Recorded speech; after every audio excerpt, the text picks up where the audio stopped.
Welcome అండి మా YouTube channel Chiranjeevi sir Paderu. చూడండి ఫ్రెండ్స్, ఇవైతే మేము పండించే పంటల్లో ఒకటండి. వీటిని మేము బస్తరు పిక్కలు అనేసి అంటాము. మీరు కూడా చూసుంటారు, అలాగే తినుంటారు.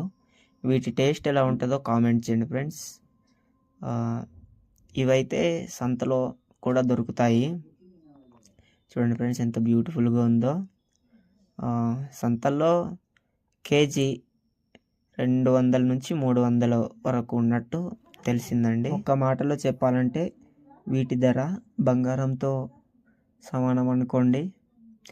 ఎందుకంటే ఇవి దొరకడం కొంచెం కష్టం అండి. ఎందుకంటే కొని తినడంలో కన్నా ఇలా పండించి ఫ్రీగా తినడం చాలా బాగుంటుందని మేమైతే అమ్మమండి. అమ్మకుండా 2 రోజులకు ఒకసారి వీటిని మేము వండుకొని తింటాము. చూడండి ఫ్రెండ్స్, పిక్కలు అయితే చాలా బాగున్నాయి. వీడియో నచ్చితే